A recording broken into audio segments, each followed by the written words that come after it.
Olá, começa aqui mais um episódio do Macro Review, o podcast de economia do C6 Bank. No programa desta semana, a gente vai falar da queda da Selic no Brasil.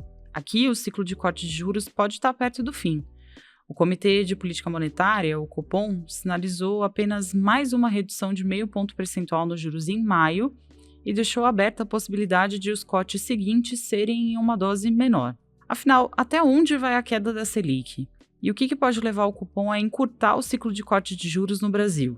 A gente vai responder essas perguntas e vai falar sobre mais 3 temas. Os dados da prévia da inflação brasileira de março, a gente vai trazer aqui também os números recentes do PCI, que é aquele indicador de inflação americano que o Fed, o Banco Central do país, olha bem de perto, e vamos falar também sobre as novas projeções para a dívida dos Estados Unidos. O escritório do orçamento do Congresso americano calculou que a dívida pública do país vai saltar para quase 170% do PIB nas próximas 3 décadas.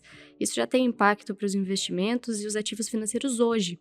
Fica aqui com a gente para entender melhor sobre esse assunto. Hoje, a gente tem ainda a participação da Marina Valentini, do JP Morgan Asset Management. Ela faz um balanço do desempenho dos mercados globais no primeiro trimestre e analisa também quais pontos podem mexer com os rendimentos dos investidores nos próximos meses. Eu sou a Bianca Alvarenga. Eu sou a Marina Rapa. E hoje é 1º de abril de 2024. Vamos lá?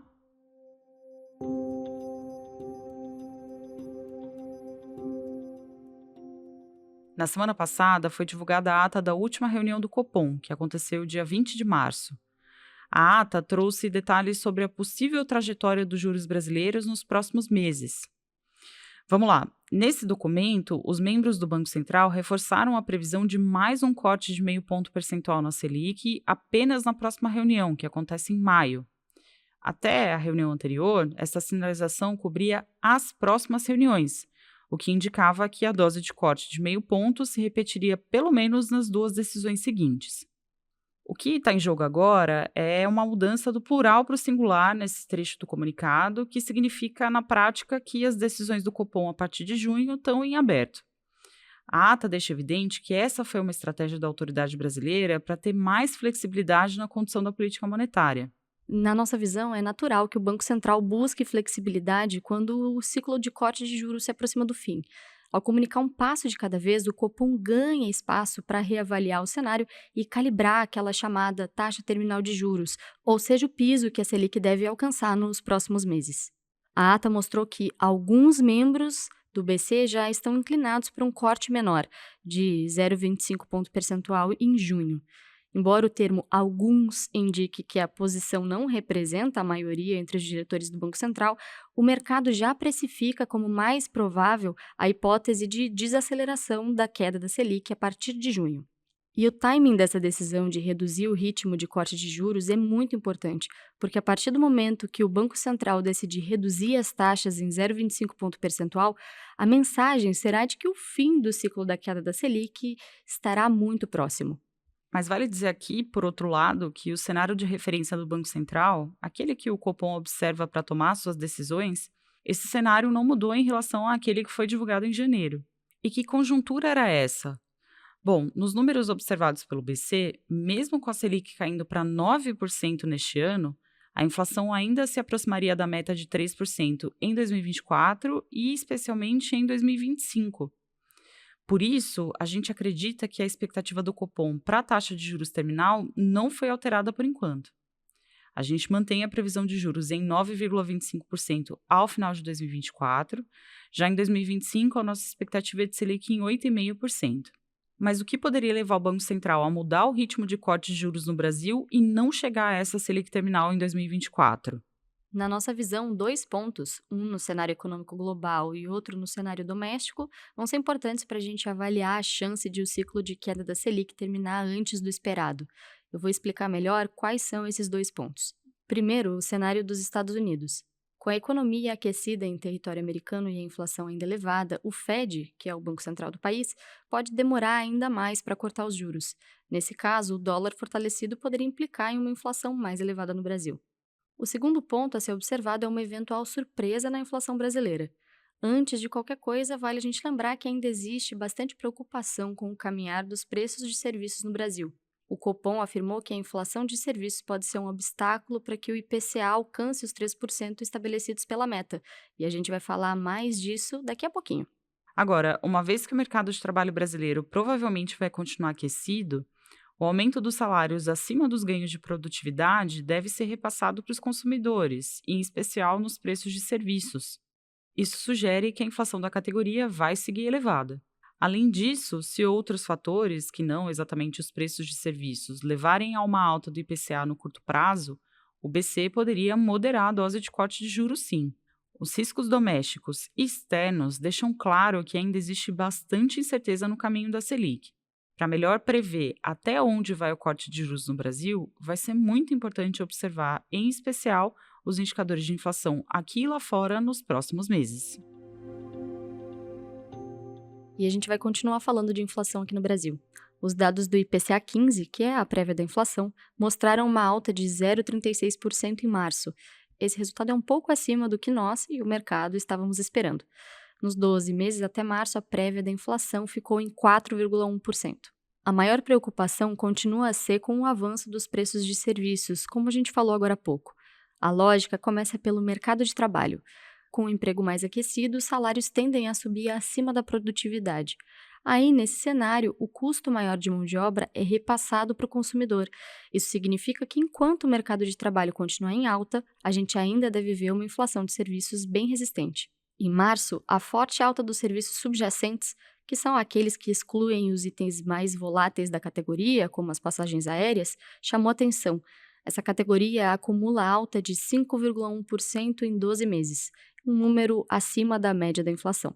A persistência dos preços de serviços foi justamente motivo de preocupação pelo Banco Central. O órgão observou na ata da última reunião do Copom que a inflação dessa categoria levanta dúvidas sobre o ritmo futuro da queda do IPCA. Essa, então, é a principal razão que nos faz enxergar um quadro de inflação pressionada à frente. A gente acredita que o IPCA vai terminar 2024 em 4,7% e 2025 em 5%.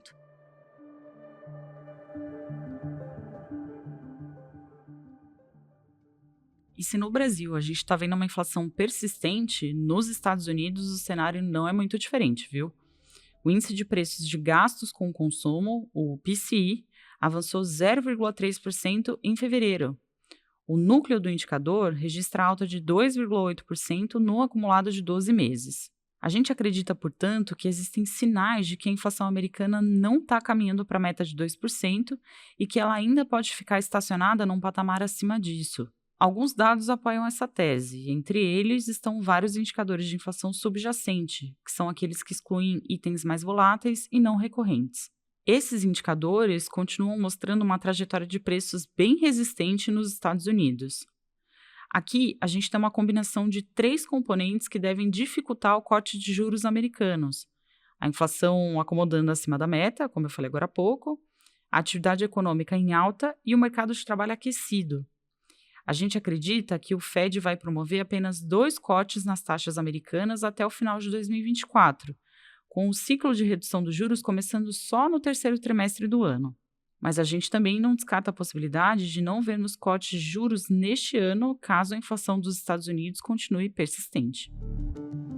Ainda falando de Estados Unidos, por lá, o Escritório de Orçamento do Congresso, CBO, divulgou na semana passada uma projeção preocupante para o crescimento da dívida do país. Segundo esse documento, a dívida pública dos Estados Unidos vai alcançar 166% do PIB em 2054, que é daqui a 30 anos. Hoje, essa proporção está em 97%.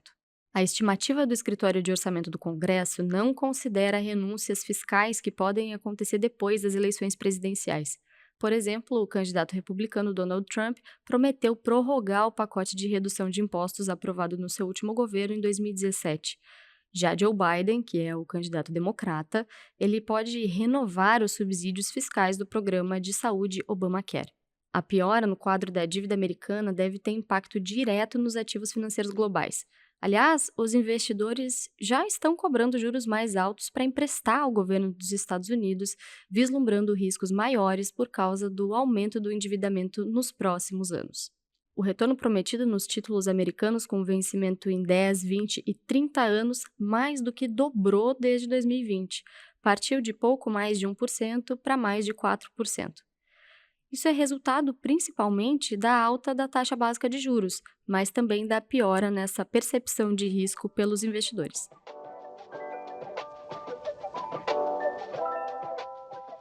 Agora a gente passa para o quadro Mercados Globais. É o espaço em que a Marina Valentini, estrategista do JP Morgan Asset Management, analisa o movimento dos mercados lá de fora e a forma como os investidores estão recebendo as notícias do campo econômico.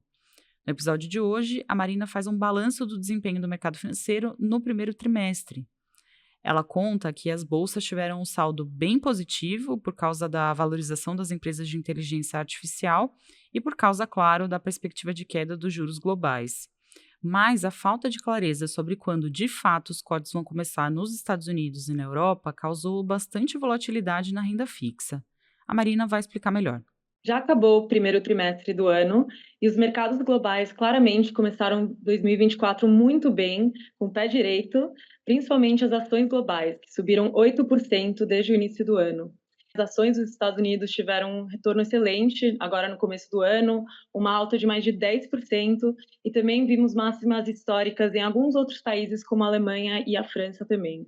Pensando no mercado de renda fixa, a volatilidade continuou, infelizmente, para os títulos de renda fixa dos governos globais. Eles caíram cerca de 2% no início do ano, mas o crédito corporativo teve um bom retorno, sim, principalmente se a gente olhar os títulos de alto rendimento ou high yield dos Estados Unidos, eles subiram 2%. E o que será que impulsionou esses ganhos desde o início do ano, hein? A Marina dá mais detalhes de quais são os catalisadores ou os impulsionadores dos rendimentos dos mercados. Vamos ouvi-la. Então, uma grande pergunta que a gente recebe é o que o mercado está prestando atenção ou quais foram os catalisadores desses retornos tão bons no começo do ano. Para nós, são três. Em primeiro lugar, a gente vê que os dados econômicos dos Estados Unidos continuam bem fortes. Isso está dando para os investidores ainda mais convicção que teremos um soft landing nos Estados Unidos esse ano, ou, em outras palavras, um crescimento forte, com a inflação que continue numa jornada em direção à meta de 2% do Banco Central, mesmo se não for numa linha reta, o importante é que a inflação continua gradualmente caindo. E no exterior também os dados econômicos parecem estar se estabilizando na Europa, principalmente no setor de manufatura, e também na China. Parece que o pior momento de atividade econômica nessas regiões já ficou para trás. Então, esse cenário de crescimento resiliente nos Estados Unidos, assim como uma leve melhora no resto do mundo, é positivo para os lucros corporativos e, por isso, também positivo para a renda variável e para o crédito. O segundo fator que a gente vê por trás desses retornos é que os bancos centrais, os mercados desenvolvidos, estão se preparando para começar a cortar as taxas de juros. Só estão esperando mais algumas leituras de inflação para ganhar maior confiança que o processo de desinflação continua. Mas o foco de curto prazo do mercado de renda fixa é pensar exatamente quando vão ser esses cortes de juros. Isso manteve a volatilidade elevada na curva de yields do mercado de renda fixa americano, como mencionei. Mas a boa notícia é que o mercado acionário já está prestando atenção em outras coisas, já não se importa mais se o primeiro corte é em junho, em setembro, está se enfocando muito mais nos fundamentos das empresas e no crescimento resiliente que eu mencionei. Além disso, em suas reuniões de março, os bancos centrais como o Fed, o Banco Central da Europa, o Banco Central da Inglaterra, sinalizaram sim que os cortes provavelmente começarão em junho. Isso também é uma boa notícia para os ativos de risco. E por último, a gente está vendo que outros temas de investimento que talvez não estão tão relacionados com a economia continuam sendo catalisadores importantes por trás da alta nas ações globais.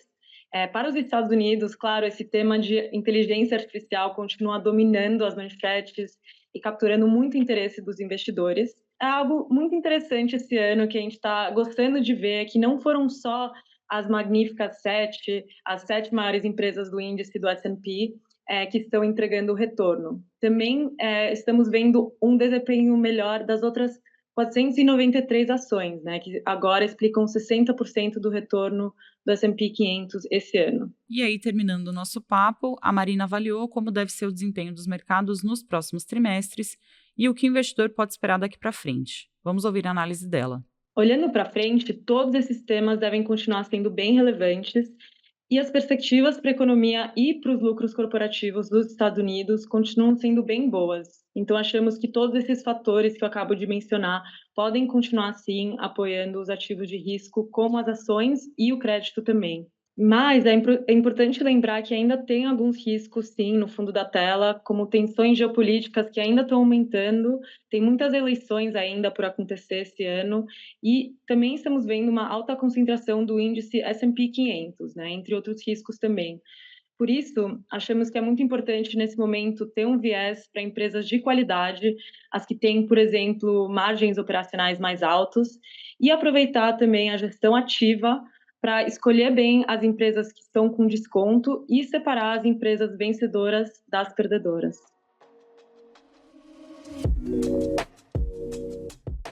Hora da nossa agenda. Eu compartilho agora os dados econômicos que a nossa equipe acompanha nos próximos dias. Na segunda-feira, a gente acompanha os dados do ISM de manufaturas dos Estados Unidos para março. ISM é uma pesquisa feita com gerentes de compras que ajuda a entender como anda a atividade econômica, nesse caso, no setor de manufaturas da indústria. Na quarta-feira, o IBGE divulga os dados da produção industrial de fevereiro aqui no Brasil. A nossa expectativa é de uma leve contração no mês, puxada pela indústria extrativa. Também na quarta, saem os dados de março da inflação da zona do euro. A expectativa é que o índice continue desacelerando, mas ainda pressionado pelo mercado de trabalho aquecido. A gente ainda acompanha, na quarta-feira, os dados do ISM de serviços de março nos Estados Unidos. A expectativa é que esses dados sejam um termômetro para medir como anda o setor de serviços americano. E para fechar a semana, na sexta, vão sair os dados do relatório de emprego dos Estados Unidos. A gente acredita que o payroll de março vai mostrar um mercado de trabalho desaquecendo lentamente em território americano. Bom, é isso. Chegamos ao fim do episódio. Muito obrigada a você que nos acompanhou até aqui. Eu aproveito para reforçar aqui o convite para que você conte o que você achou do podcast de hoje na caixa de perguntas, que fica logo abaixo da descrição do episódio no Spotify.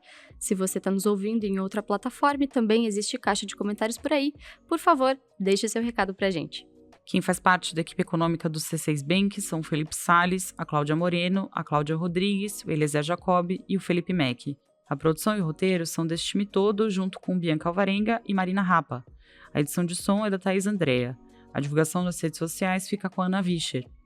Lembrando que você pode seguir o Macro Review na sua plataforma favorita de podcasts.